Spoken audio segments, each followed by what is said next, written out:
Underworld ফের সক্রিয় হয়ে উঠেছে রাজধানীর আন্ডারওয়ার্ল্ড। নানা কায়দায় নিজেদের শক্তির জানান দিচ্ছেন শীর্ষ সন্ত্রাসীরা। বিভিন্ন ব্যবসা ও মার্কেট সমিতি দখলে চলছে প্রকাশ্য গোপন তৎপরতা, চলছে পাল্টাপাল্টি অস্ত্র প্রদর্শনী। এরই মধ্যে দুই ব্যবসায়ীর ওপর সশস্ত্র হামলার ঘটনা নতুন আলোচনার জন্ম দিয়েছে। অনেকেরই প্রশ্ন, আবারও শীর্ষ সন্ত্রাসী কালচারে ঢুকে পড়েছে কি ঢাকা শহর? 10 জানুয়ারি 2025 রাত 11:15 ঢাকার এলিফ্যান্ট রোডের মাল্টিপ্ল্যান সেন্টারের পশ্চিম দিকের রাস্তা দিয়ে যাচ্ছিলেন ইপিএস কম্পিউটার সিটির যুগ্ম সদস্য সচিব এহতেশামুল হক। এমন সময় তার উপর ঝাঁপিয়ে পড়ে 15-16 জন দুর্বৃত্তের দল। 1 থেকে 1.5 মিনিট ধরে তাকে এলোপাতাড়ি কুপিয়ে মারাত্মকভাবে আহত করে। প্রায় একই সময়ে মার্কেটের নিচতলা থেকে গাড়িতে করে বের হচ্ছিলেন এলিফ্যান্ট রোড কম্পিউটার সমিতির সভাপতি ব্যবসায়ী মোহাম্মদ ওয়াহিদুল হাসান দীপু। তিনিও দুর্বৃত্তদের হামলার শিকার হন।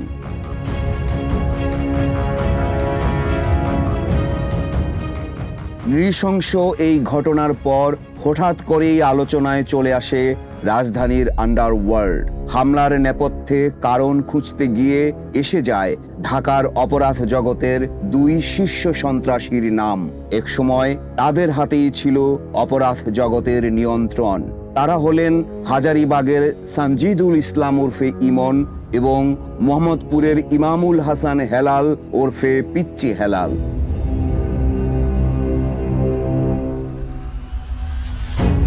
রাজনৈতিক পট পরিবর্তনের পর 15 ও 16 আগস্ট কারাগার থেকে জামিনে বের হয়েছেন এই দুই আলোচিত চরিত্র। ছাড়া পেয়ে ডাবল মার্ডার মামলায় আসামি হয়েছেন পিচ্চি হেলাল। সংশ্লিষ্ট সূত্র বলছে, ব্যবসায়ীর উপর হামলার নেপথ্যে রয়েছে এই দুই শীর্ষ সন্ত্রাসীর আধিপত্য ও চাঁদাবাজির দ্বন্দ্ব, যারা জেলে থেকেই নিয়ন্ত্রণ করতেন অপরাধ জগৎ।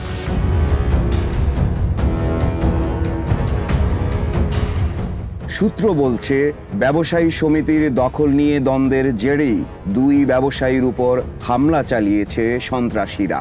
বিনা প্রতিদ্বন্দ্বিতায় মাল্টিপ্ল্যান কম্পিউটার ব্যবসায়ী সমিতির সভাপতি হয়েছেন পিচ্চি হেলালের বড় ভাই ওয়াহেদুল হাসান দীপু। আন্ডারওয়ার্ল্ডের প্রতিদ্বন্দ্বীর ভাইয়ের এই পদ পাওয়া মেনে নিতে পারেননি ইমন। তবে ভাইয়ের প্রভাব খাটিয়ে ব্যবসায়ী কল্যাণ সমিতি দখলের অভিযোগ ভিত্তিহীন বলছেন ওয়াহেদুল হাসান দীপু। তার দাবি, ইমন তাকে ফোন করে চাঁদা চেয়েছিল, এতে রাজি না হওয়ায় তার উপর এমন বর্বর হামলা করা হয়। সে তো সামনে আসে না, সে লোকজন দিয়ে এগুলো সব করায় এবং তার লোকজনই আমার কাছে আসছিল এবং তাকে ফোনে ধরাই দিছে, বলেছে সরাসরি আমাকে বলেছে যে এই মার্কেটে যতগুলো ব্যবসা আছে, পানির ব্যবসা, ইন্টারনেটের ব্যবসা, পার্কিং, দোকান, তাকে দিতে হবে পরিমাণ বলে দিন, মাসিক মাসহারা তাকে দিতে হবে। এখানে কখনো প্রভাব বিস্তার কখনো কেউ দেখে নেই আমার প্রভাব বিস্তার। এখানে আমি এত বছর এলিফ্যান্ট রোডে আমি ব্যবসা করি, আমার প্রভাব কোথাও মানে মানে কাউকে ধমক দেওয়া, প্রভাব বিস্তার করে যেটাকে বলে আর কি, আপনারা যেটা বলেন প্রভাব বিস্তার করে, এই ধরনের কোনো কিছু কখনো হয়নি। অর্থাৎ ওই ধরনের প্রভাব এখানে বিস্তার করার দরকার নেই। আমার এখানে চাঁদা আসবেন, আমার ব্যবসা এটা, আর ব্যবসায়ীদের সংগঠন হলো এটা। আপনার যত জনপ্রিয়তা থাকবে আপনি এখানে নেতা হবেন। দোকান মালিক সমিতির সাবেক এক নেতা অবশ্য ভিন্ন এক তথ্য দিলেন। তিনি জানান, গত 10 বছরে কোনোদিন ইমন গ্রুপ মার্কেট ব্যবসায়ীদের কাছ থেকে চাঁদা দাবি করেনি। তাহলে এখন কেন এমন হচ্ছে প্রশ্ন তার। আমাদের বিগত দিনে ইমন কিন্তু আমাদের কোনো ডিস্টার্ব করে নাই। কোনোদিন তো মনে করেন যে আমাকে ফোন করে কিংবা আমার কোনো ব্যবসায়ী কিংবা কোনো মার্কেটের প্রেসিডেন্ট বলে নেই টাকা দিতে হবে, তাই না? ফোনই তো আমাদের পাইতো না।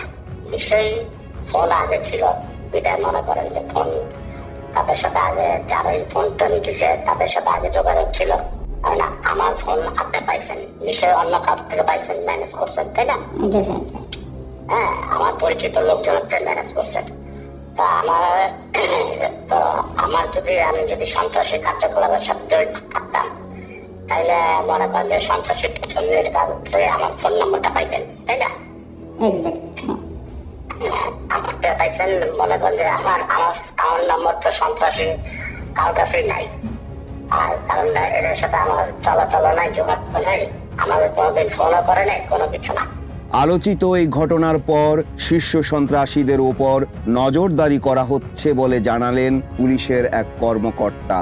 কোনো সন্ত্রাসী আমাদের আইনের আওতা থেকে রক্ষা পাবে না, সে পিচ্চি হেলাল হোক, সে ইমন হোক, যেই হোক, আমরা আমাদের চেষ্টা অব্যাহত রেখেছি।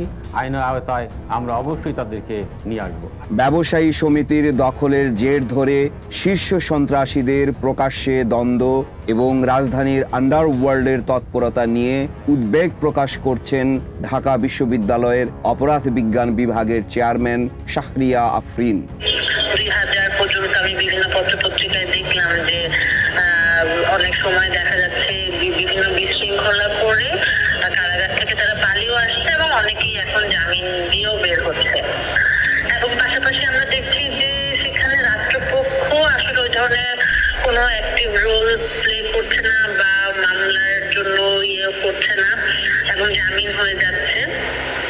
তো সেই কারণে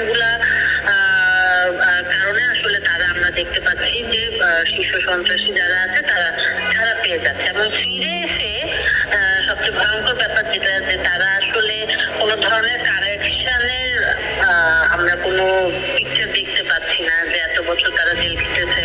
বরং আমরা জানি বিভিন্ন সময় আমরা বিভিন্ন পত্রপত্রিকায় রিপোর্ট হয়েছে, দেখেছি যে তারা কারাগারে বসেই অনেক সময় তাদের এই বিজনেস গুলো বা নেটওয়ার্ক গুলো তারা অ্যাক্টিভ রাখতো এবং এখন যেহেতু তারা ফিজিক্যালি এখান থেকে আসলে বের হয়ে এসেছে, এখন আমরা দেখছি যে এই যে কি বলা যায় দোকানপাট দখল, চাঁদাবাজিটা মেইন আমি বলবো, কারণ চাঁদাবাজির ঘটনাটা তো আমরা কালকেই বোধ হয় সব নিজের আওতায় না আনলে আমাদের জাস্টিস সিস্টেম সম্পর্কে একটা প্রশ্ন আসবে, আমাদের সেফটি নিরাপত্তা এগুলো নিয়েও একটা প্রশ্ন আসবে এবং আইন শৃঙ্খলা যে অবনতি আমরা বলছি সেইটা থেকে আমরা আসলে উত্তরণ পাবো মানে সহসা পাচ্ছি বলে মনে হচ্ছে না।